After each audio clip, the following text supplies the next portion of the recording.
go. So hello everyone, welcome to this third episode of a webinar series presented by and the PlanningMatters platform on non-Atlantic. For your information, we are recording the conversation today. The episode will also be available later to watch again on Perspective's YouTube channel.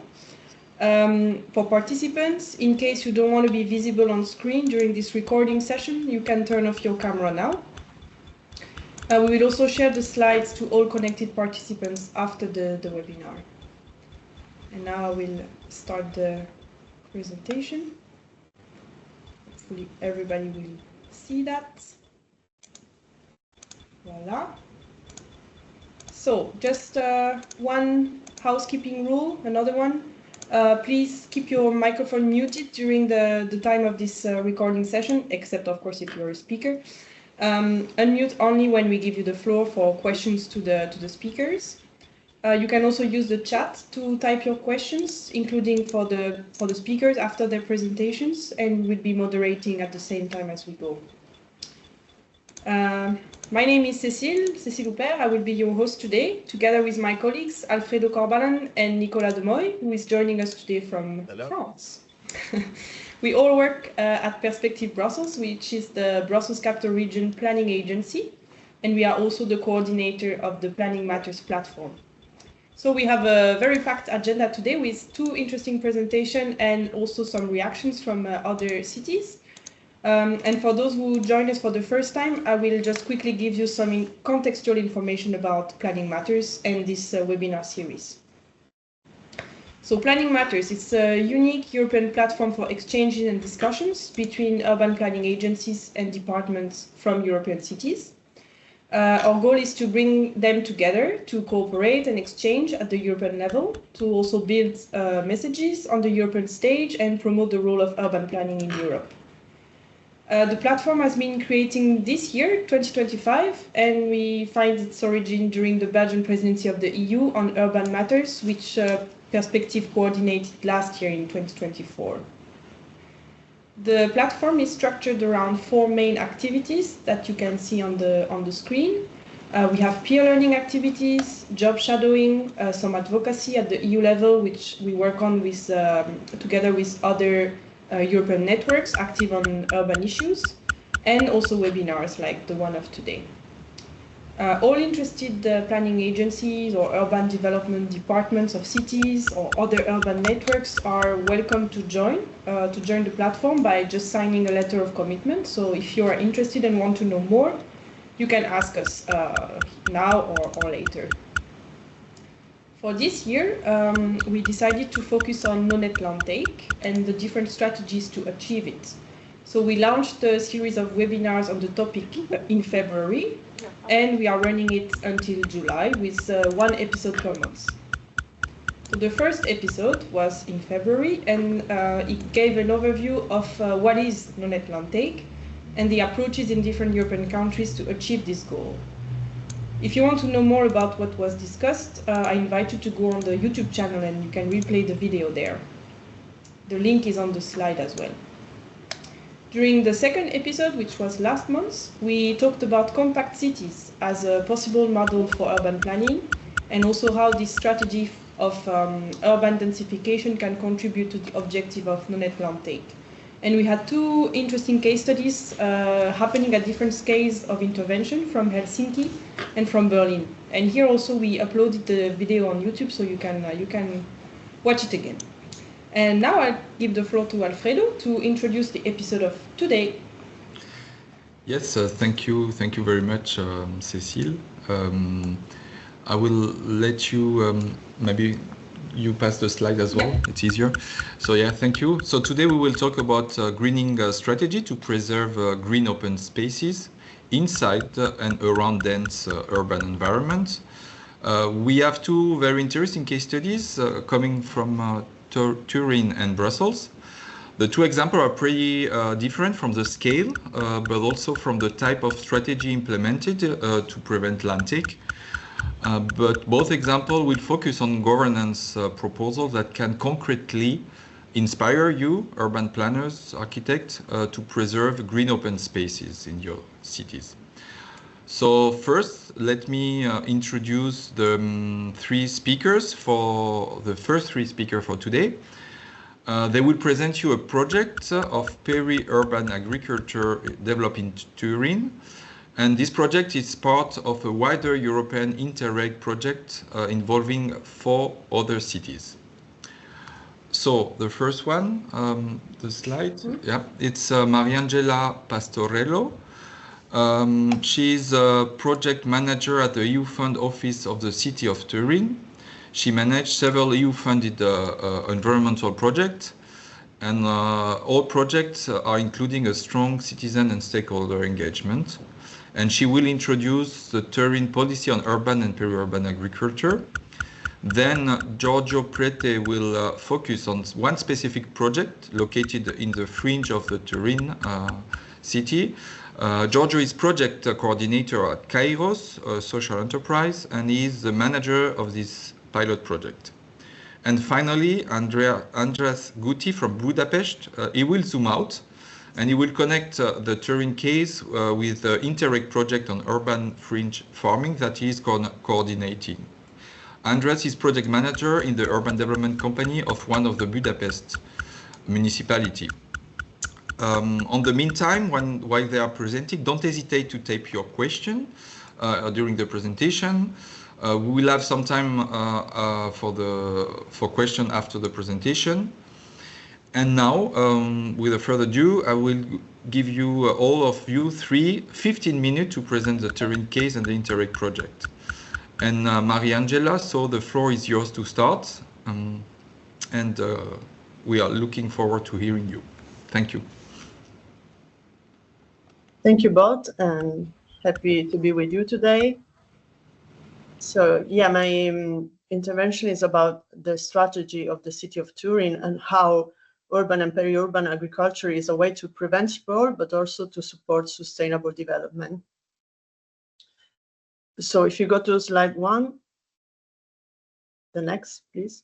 Okay, here there are some key facts about Turin. So you can see it's a post-industrial, shrinking city, but in the last decades is investing and boosting green and blue infrastructure, seeing those as powerful vectors of innovation and sustainable climate-neutral development. We are a mission city for this, and also we are linked to NEP principles, so we want to also include aesthetic and inclusivity in the work. Next, please.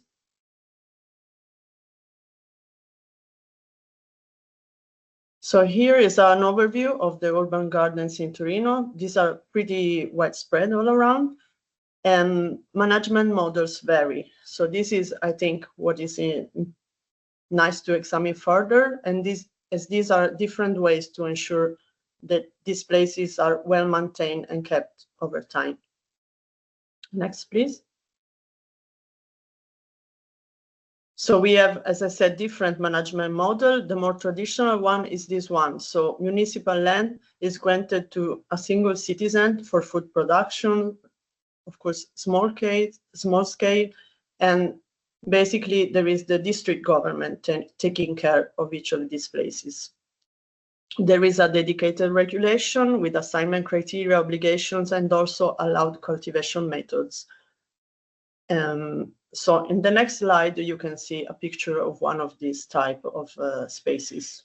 In this case, in the outskirts of Torino, Mirafiori, and this was the district well known for the car factory Fiat.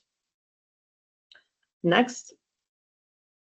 So as the demand was growing, the city was kind of struggling to keep well in place and manage all those spaces. So another type of management model started taking over, which is this second one. So there is a selected NGO association that is managing both the municipal land and also the gardeners. So the association in charge of this is also trying to create a community around those gardens and to develop social initiatives.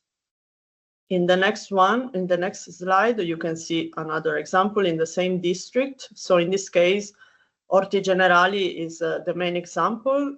They develop gardening activities with people with disabilities, schools. They have lots of volunteers. They do public events. and they now attract people from all around the city. Now there is like a waiting list of hundreds of people waiting to get a garden allotment there. And there is a thriving community of gardeners that propose activities and also workshops and practical initiatives. And there are, of course, people from all ages and background there. In the next slide, there is the more innovative, perhaps, management model. In this case, the municipality and the chosen local organizations are partners. They co-design and co-manage public land. So they stimulate shared responsibility, both among them, between them, and also among all the other stakeholders and gardeners involved. Of course, there are gardening activities, but also community-based activities. In the next slide, you can see the Arivore Gardens, again in the outskirts. And this is the main example of this model. The land is managed, again, by the district, but a chosen NGO takes care of the local community of gardeners, and the association also promotes activities such as earthwork farming and, generally speaking, a more sustainable use of resources, also with practical workshops and so on. In the next slide, you can see that we are trying to shift towards a new management model, and there are some opportunities right now. So first of all, the regulation for urban gardens is under revision, and at the same time, the municipal land use plan is as well under revision. So there is an opportunity to integrate and boost these successful experiences, as the benefits are multiple. Such spaces are proving to be enablers of innovative actions, for example, biodiversity monitoring in those areas, circular food, practice education. There is also positive social economic impact, particularly meaningful in those fringe areas. And last but not least, these spaces have intrinsic social educational value, and they can help prevent urban sprawl. So now I will pass the floor to Giorgio, showcasing the pilot of Cascina Falchera, which is, again, an example of this last type of shared management and responsibility towards a public good. Thank you.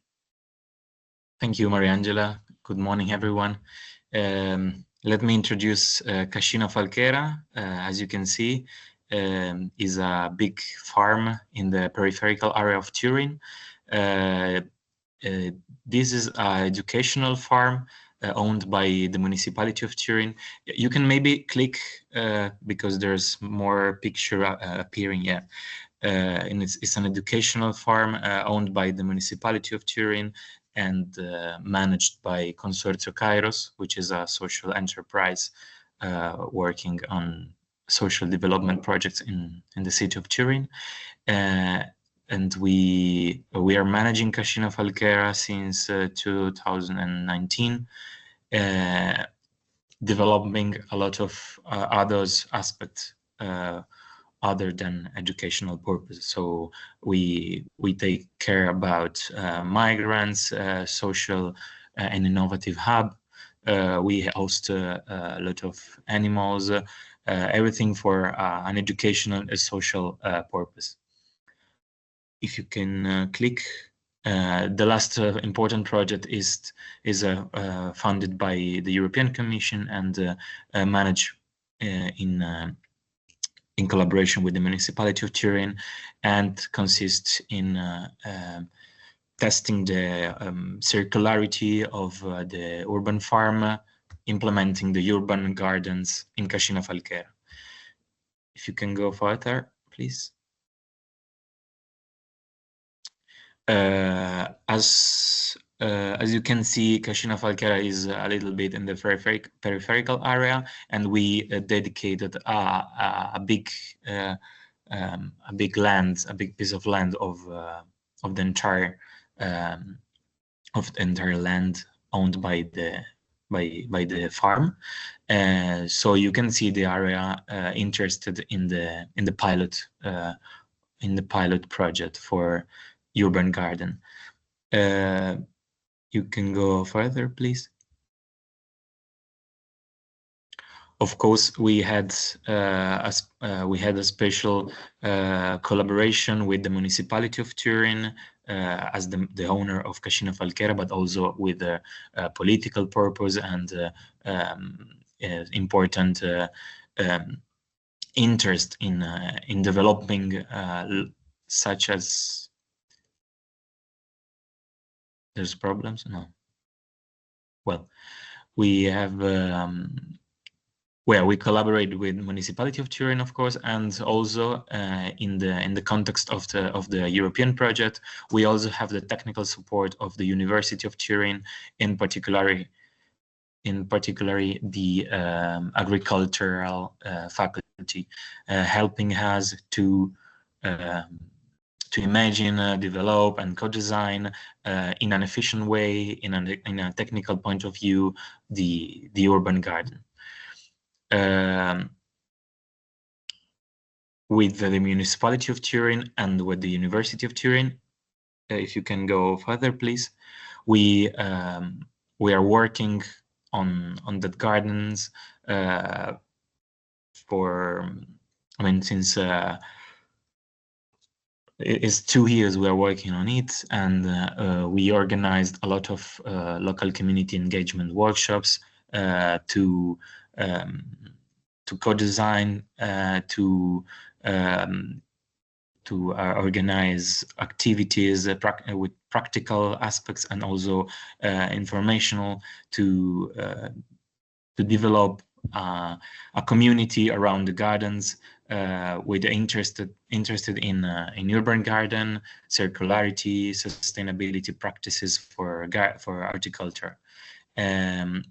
We also involved and worked with other international cities and institutions, such as the city of Budapest, because the project is going to develop different pilots in different cities around the Central Europe, so that we can share knowledge, we can share lesson learned, and increase the efficiency of our projects. If you go further, last November we had the opening of the urban gardens in Turin. The result of the project is 83 community allotments for the citizens, and now they are quite all used by the citizens. They of course have done several workshops for to learn how to garden, to learn how to use the irrigation system, even because the majority of the gardeners are young people or people coming from the city center without any agricultural knowledge. So we are helping them with the gardenizer, who is a figure in Cascina Falchera, who can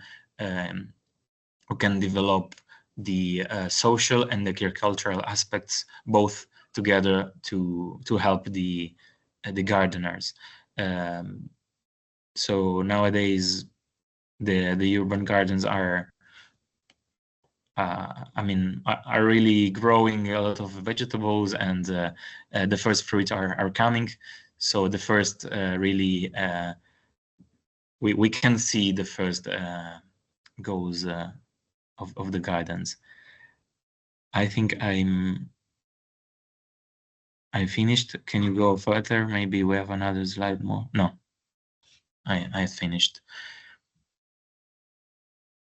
So those are our information contacts for me and for Mariangela. And I pass the floor to Andras, who is going to present the other part of the project in Budapest.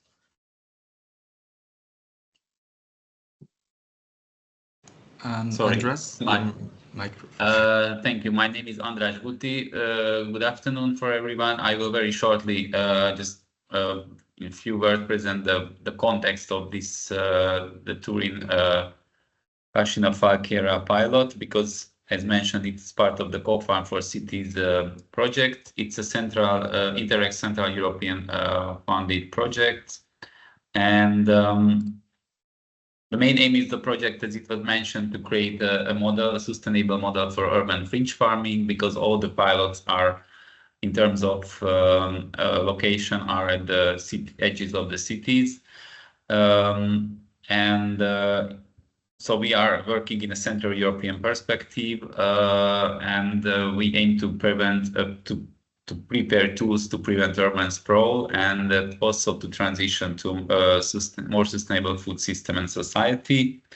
So the challenges we are facing are twofold. There are these technical and planning challenges related to the establishment of the physical infrastructure, let's say like that, the farms itself. And then the other layer is, let's say, the involvement of the stakeholders, educating agricultural practices, so kind of reintroducing people to how to deal with the cultivate the land.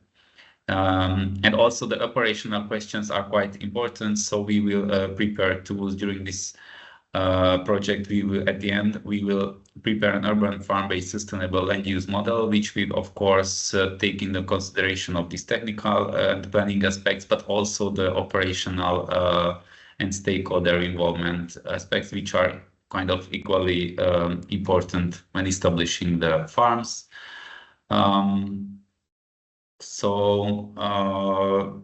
These are, as it was mentioned, there are 5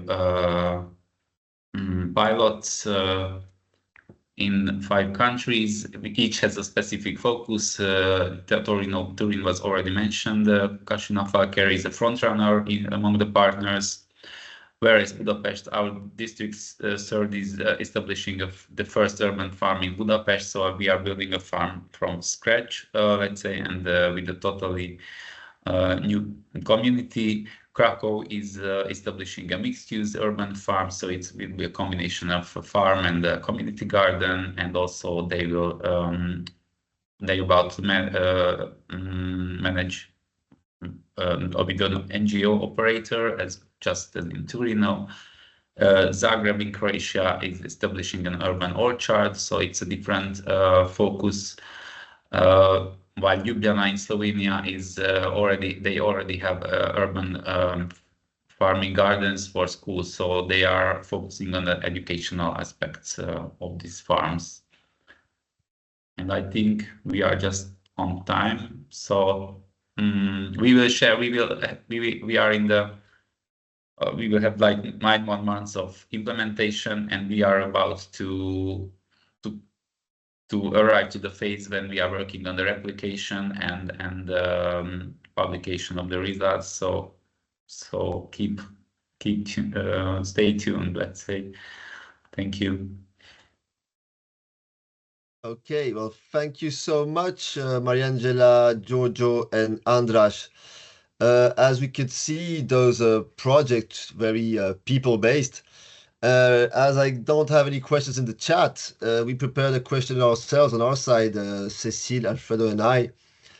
And it's pretty straightforward, because it's really regarding how do you manage to convince the local population, developers especially, politicians, about the importance to develop urban fringe farming, taking into account the strong pressure for urban expansion. And also considering that as a lot of EU policies are not so green friendly, such as the European agricultural policy. I can say for the case of Turin that it was kind of bottom up.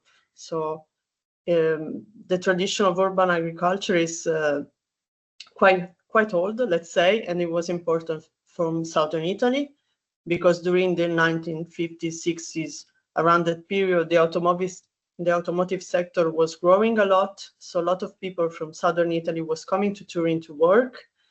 And they had agricultural background, so it was their habit to grow their own fruits and vegetables. So they started doing this illegally, and it was mostly in fringe areas because that's where housing is more affordable and also where the industrial sites are located, and also along rivers. So then the city in the 90s was replying to this demand and kind of trying to preventing these illegal practices. So they started allocating municipal land and created some garden allotments for these people, but also giving some rules to doing it properly, also in terms of resources, and not risking to eat something that was not good. And then the demand kept on growing.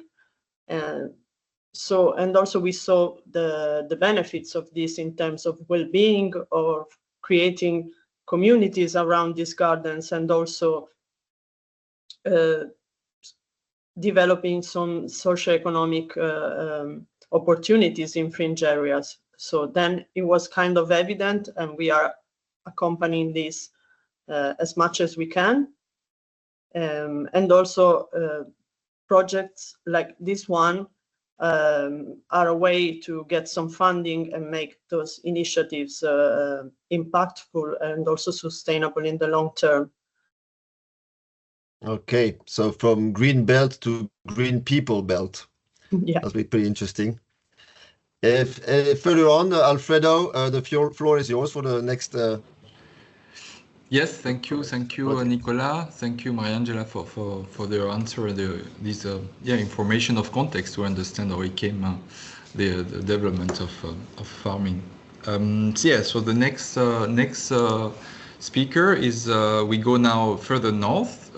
We go from Turin to Brussels with my colleague Sven Verkamen. So Sven is project officer in charge of the Canal Open Space Plan at the Department of Territorial Strategy at Perspective.brussels, which is the urban planning agency of the Brussels capital region.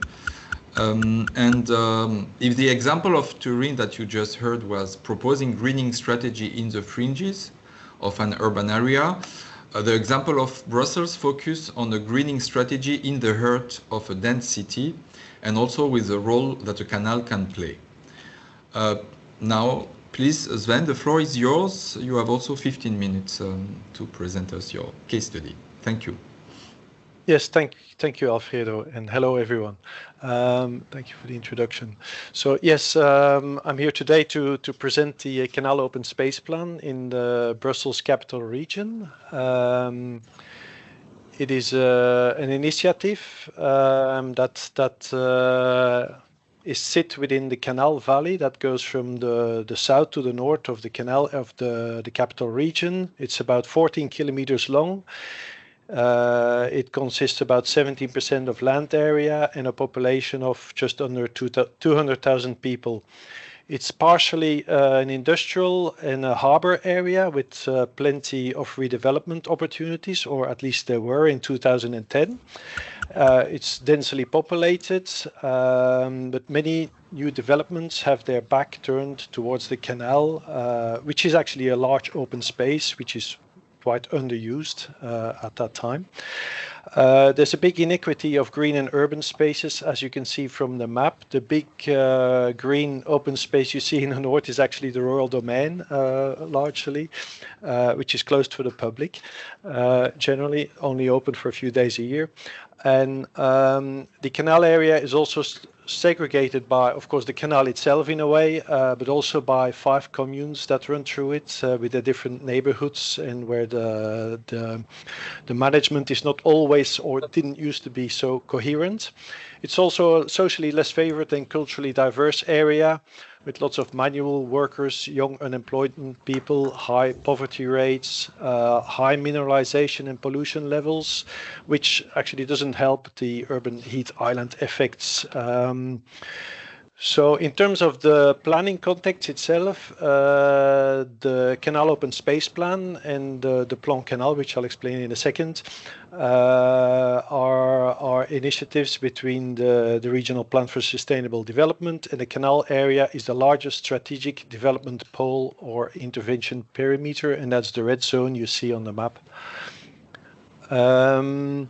So for the canal plan itself, it was made in 2012, and it is a shared vision, a guiding tool for the redevelopment of the canal area, with a strong response to the demographic boom, which was quite amplified at that time. It is reducing now, but still. It wanted to regenerate the urban economic activities with many new jobs for the unemployed. And it wants to shape a new urban centrality. So based upon reflection, after a couple of years of implementation of the canal plan, we realized ourselves that we need more detailed complementing strategy for the open spaces. To tackle the lack of identity, to strengthen the quality, the role and the uses of the open spaces, to reduce the inequities of the green and open spaces, and to reinforce the link between the different neighborhoods. And we also wanted to diminish the ecological and social barriers and offer spaces for social cohesion and biodiversity. To give an answer to those challenges, we launched a procedure with publicity for the establishment of the canal open space plan within the region. A multidisciplinary team was appointed for this mission, and they were to create a canal open space plan, a type of a strategic non-reglementary guide with a vision, ambitions and recommendations. And next to that, within this agreement, there was also a central procurement agency launched by Perspective.Brussels for 5 years, in which different plan updates or complementary studies or project studies could be launched using the team that actually made the strategic guide. So depending on the content of the mission, they could choose the different members of the design team to include in their project. The canal territory itself is very large and multifunctional. We focused in this plan on the public spaces and the open private spaces that can be used by the public, that strengthen the ecological network and are visible from the public domain, and that can contribute to the overall quality of it. The strategic guide itself consists out of 3 main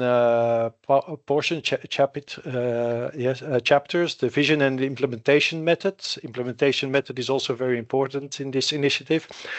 But in terms of technical themes, we chose for 3 continuities for the cohesion of the entire territory. One is on the identity and usage of the different spaces, so it could also be economic and recreational or for nature. The other one focuses on linear public spaces, mostly to do with mobility, also with an action on cycling and shared spaces, walking, etc., but also taking account public transit and freight transport and so forth. The other one is landscape and sustainability, and I think that's the most important one, which I'll give a few more details about it in a minute. And the other section was focused on the subzones with its emblematic public spaces, so that we could allow for a specific approach that's adapted to the character, the local context, and the local challenges from the local people. So all in all, you can see here how this is the total vision on the left. On the top, you see the 3 continuities.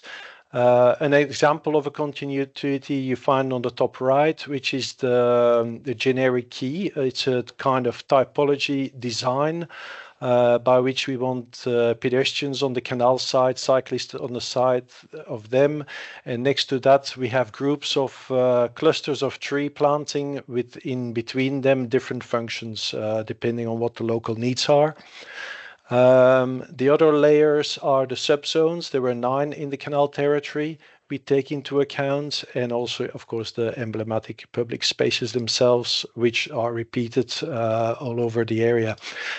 In terms of governance and implementation methods, we provided different tools. First of all, the strategic framework, the design guide, which I just explained briefly, which was a shared vision between the local, but also the regional actors, NGOs, but also economic partners were involved, also the port, etc., and all the operational actors in the canal area from both different levels.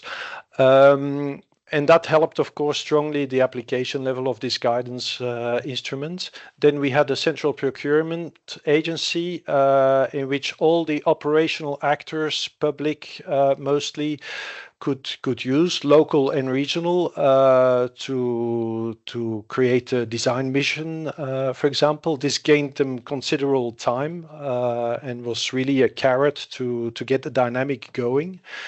Next to that, we had the elaboration and follow-up committees, about 3 to 5 a year, in which the different actors, key actors were always invited, who assisted in the elaboration and the actualization and application of the plan, which also strengthened the dynamic of transformation and the implementation in the area itself.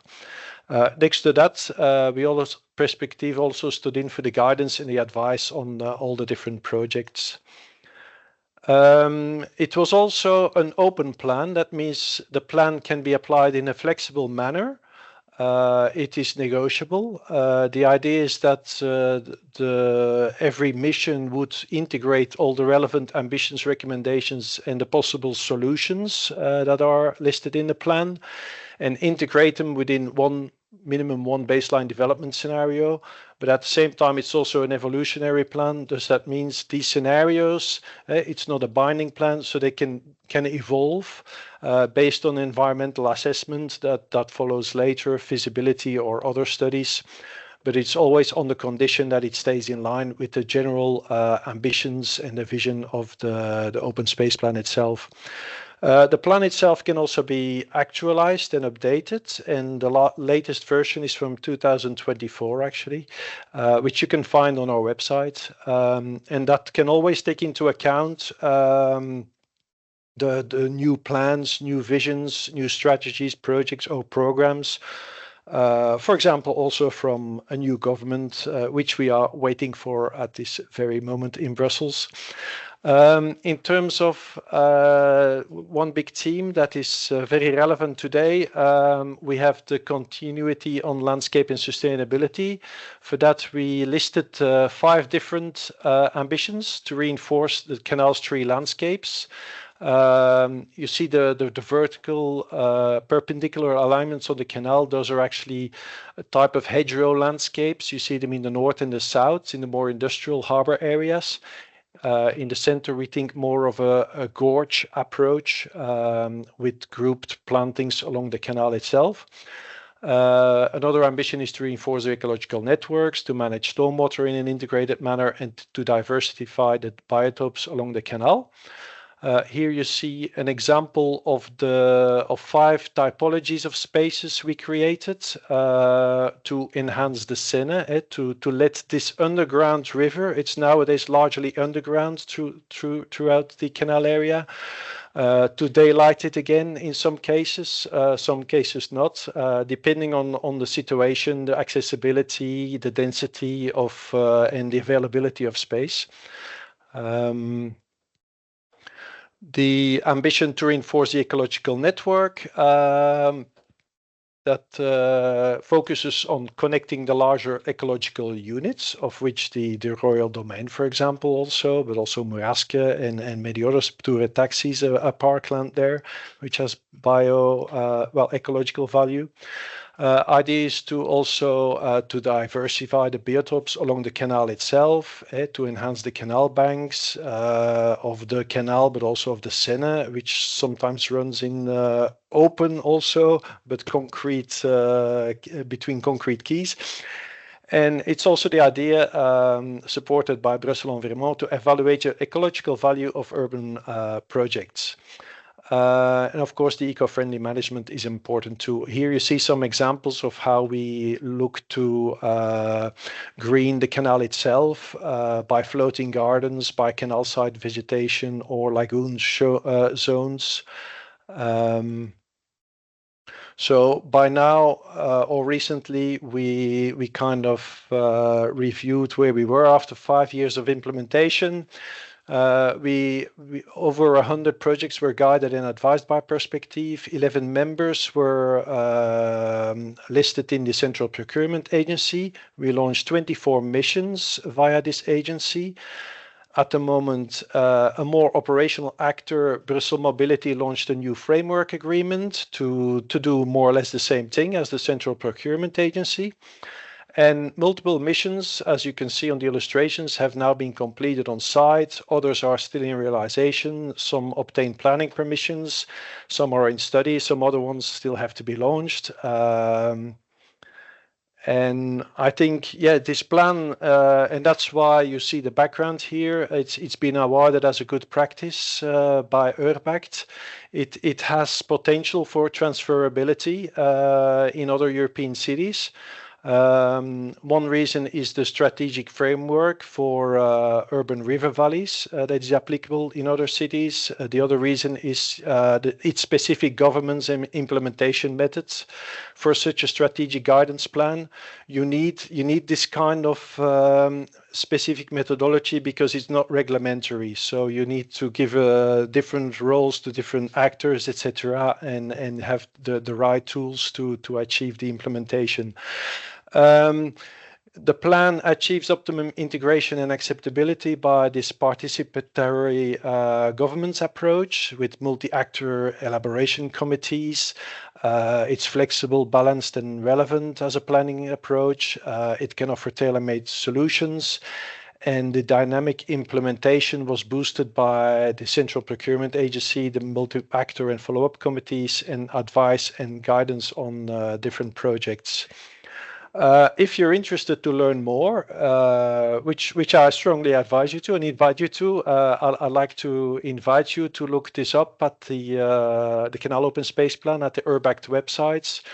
And hopefully we can meet again in a kind of transfer network in which we are looking to be the lead partners. Applications have to be handed in by the end of this month. And this is the end of my presentation. Thank you very much. Thank you so much, Sven. Unfortunately, we had to cut short at 15 minutes because if we let Sven talk, he'll tell you about the lighting study to let the bats at night go through the canal, which is rather fascinating. Quickly regarding some questions, we have a couple of questions I received on the chat, but we'll start with ours first and foremost. So, Sven, what's the contribution of the Canal Open Space Plan to the EU policies with regards to no net land take 2050 goal and biodiversity and soil strategy 2030? Yes, good question. Well, the plan itself, it's an example in a sense in terms of these EU strategies of a strategic guidance plan for ecological and social cohesion, integrated.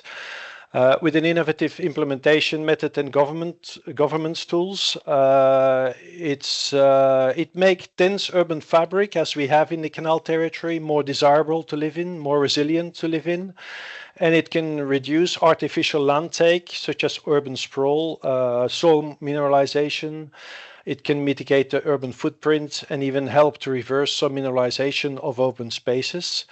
By its different variety of greening strategies, such as daylighting the River Seine, providing the floating islands on the canal, greening its banks, but also the hedgerow plantings on private and public plots, highlighting the form of the valley landscape and its landscape identity. And it also can provide pocket parks along the canal side, which reduces the land take and the mineralization in the area. Okay, thank you so much for these answers. I have a couple of questions more, but I don't think we can take all of them, but quickly from Thomas Viguier. So how to fully integrate private stakeholders and manage to make the different institutions work together despite having their own matters?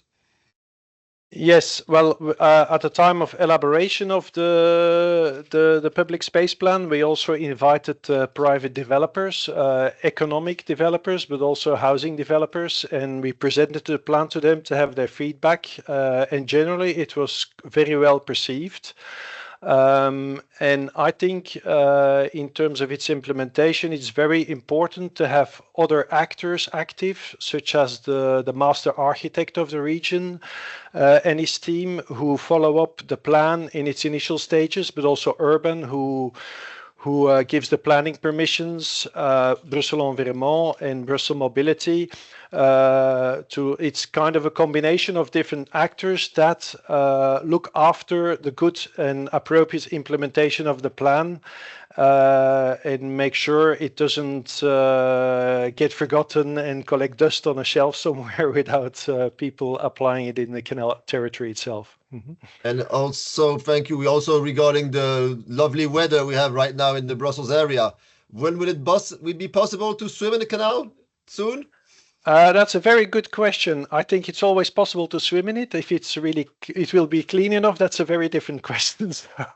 And that's not one for me to answer directly. Okay, and also, but one of the scenarios that will be studied by Balearis is actually a swimming area within the canal itself. But that will be studied in more detail next.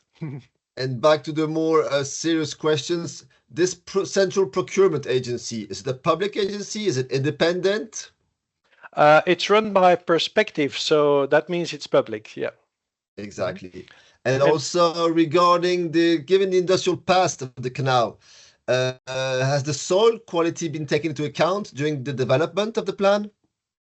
In the beginning, the EU strategy for soil was not of application yet, but more and more for individual projects, we do the so-called EQSB, indice de qualité de sol bruxellois. It's like a quality measurement tool to evaluate the soil quality and then to hand us recommendation on which soils are most useful for biodiversity or to be reused in another context. Okay, well, thank you so much for these answers and for this great project that we have visitors from all around Europe and the world coming to see every time they come and visit us. Alfredo, floor is yours. Yes, thank you. We still have some time for question actually for the two presentations. So if you still have one question, we have like 2 minutes left. So in case there are some questions that you have asked in the chat and were not answered, you can maybe raise your hand. There was one for Turin. There was one from Turin.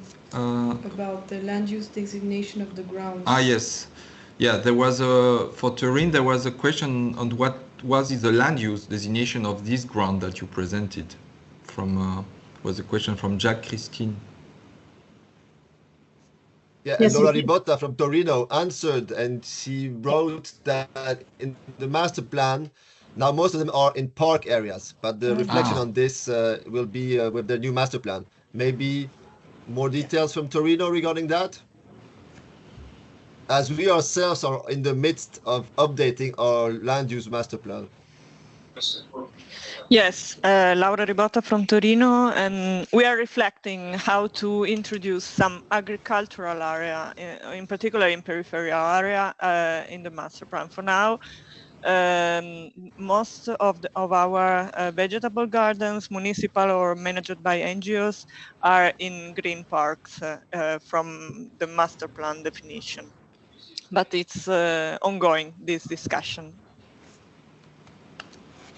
Okay, thank you so much. Regarding the swimming again, yes, I absolutely agree with that question. Unfortunately, in Brussels, we had the famous Neerpede swimming ponds project, which is quite a saga. And we will probably be able to answer that by sending you links or more. Or maybe Sven, could you answer Isham regarding the urban swimming and the unfortunate events regarding the ponds at Neerpede? Not for Neerpede itself, but in the canal area there is already, or there used to be flow, but it's gonna add a flow piscine or swimming pool with even a sauna next to it. But it will close, I think, by the end of May or beginning of May or something. But on the Quai de Peniche, in the more central area, the idea is to study different possibilities within the city center for swimming opportunity. Whether that's going to be in the canal itself or next to it, that's another question still. Of course. Yeah, but it's a very, very important and pressing issue, more and more, of course. Absolutely. We are now reached 3:20, Alfredo. Okay, thank you very much. Thank you. So before we conclude, we want also to give the floor for two reactions from two other cities. The first reaction will be from Laia Guillen y Soleil, architect at the Barcelona metropolitan area. Laia, can you tell us your thought about what you have heard on the two cases, and how you tackle this issue of green infrastructure in Barcelona? Yes, thanks a lot to all the presenters for these inspiring cases. I'd like to take this opportunity to relate them to the green infrastructure approach we are developing within the Urban Development Master Plan of the Barcelona metropolitan area, which we call PDUM. From my perspective as an urban planner, both examples clearly fit into a wider perspective of urban green infrastructure as a city or regional scale. In Torino, these urban gardens, I think that go beyond food production. Depending on their context, they also serve as local parks, social spaces, and tools to green dense areas and reduce the urban heat island effect. In peri-urban areas, these gardens, I think that also can act as a gateway to natural spaces. So, because these spaces concentrate human activity in a specific point, while preserving maybe other natural spaces for ecological connectivity. I think that it's important to identify these gateways in these regions properly, and also think about how they connect with citizens, because they are located in these peripheral areas. So maybe the question is, are there green and walkable routes leading to these spaces? And on the other hand, Brussels Canal, I think that it's a great example of integrating water to this regional green infrastructure. I think that when designed properly, such spaces can enhance biodiversity, improve social uses, and also can act as green corridors that connect all the different parts of the city, and also other existing natural spaces like urban parks. I think that the canal becomes a linear park itself, increasing accessibility to nature and dense urban context. Something that the small inner city parks cannot always offer. So in the end, I think that the challenge is to define a development model based on density, but that ensures access to green spaces while preserving their ecological quality also. Well, that's exactly the kind of thinking behind PDUM. The Urban Development Plan for Barcelona's metropolitan area, which coordinates the planning across 36 different municipalities. So, well, feel free to ask me something, or I can send you more info about this PDUM. And thanks again. Yes, thank you, Laia. Indeed, we will be able to share as well the information on the strategic plan of the metropolitan area of Barcelona. That shows as well that this question of green infrastructure is pretty present. So thank you very much, Laia, for your input. Now I give the floor to Claire Boisset for the second reaction from Lyon. Claire Boisset is working at the urban planning agency of Lyon. Claire is coordinating the environmental. She's head of environmental study. So Claire, you have also a reaction. So Lyon is also developing, I guess, green corridor and also has the will to preserve natural spaces. So can you tell us a bit more about this strategy, and is this strategy similar to what you have heard on the two examples that we had today? Yes, thank you, Alfredo, and thank you, everybody. Yes, I can relate some policies that the Metropole of Lyon is heading. Just to say that in matter of climate context, Lyon metropolis is the warmest in France. So the Métropole de Lyon implements many urban policies to adapt to this global and local climate change, such as many trees plantation during the current mandate, which is led by green wing executives. And one major project is called La Grande Porte des Alpes, where the Métropole de Lyon has made an international consultation to get the help from 3 international urban teams to invent the transformation of such a sector. Historically, Grande Porte des Alpes is a huge district and has been developed during the 90s, while at this moment the development of the agglomeration was called the bow and arrow, and the arrow was east edging. So it was like an east-west axis development with kind of no ending development. And now we have this heritage and this huge sector, which is like 1,300 hectares, 30,000 jobs, and 350 companies, just to have an idea.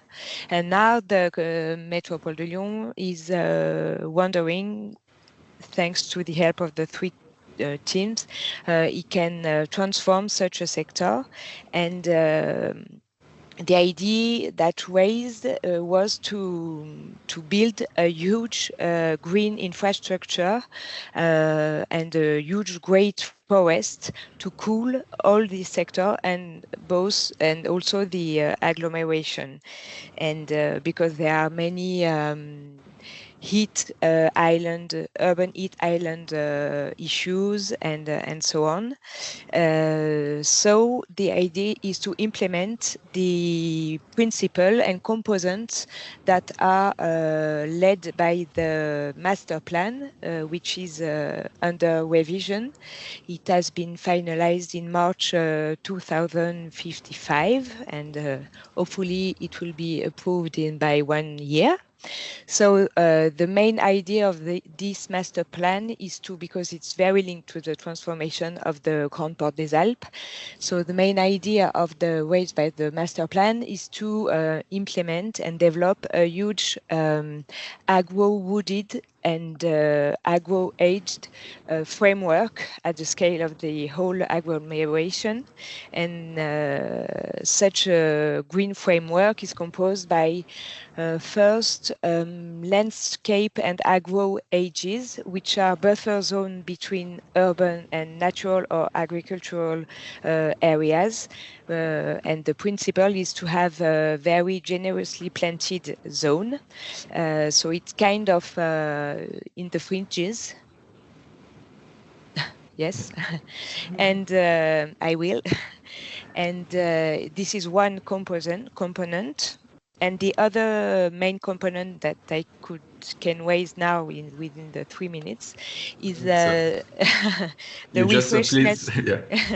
Yes, the refreshness paths, which are paths that bring together walk,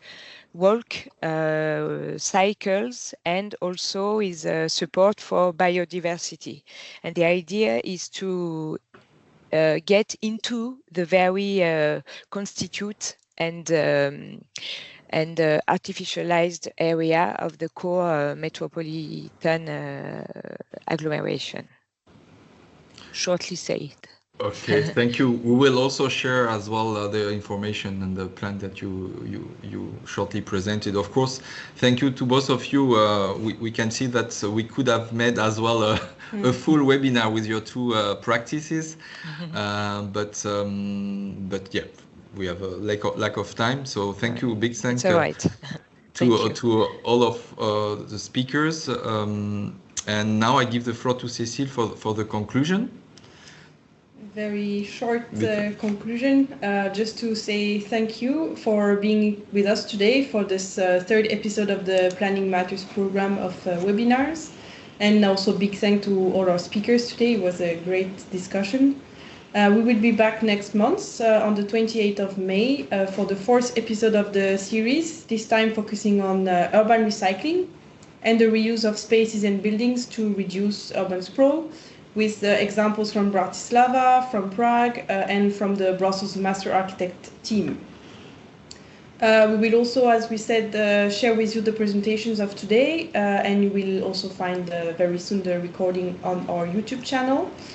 You can register already to the next episode using the link that you can see on the slide, or we can also share it in the chat. And then one last word, just to say thanks a lot for sharing your time with us. And see you next time. Have a nice rest of the day, everybody. Enjoy the sun. Thank you very much. Thank you. Thank you very much.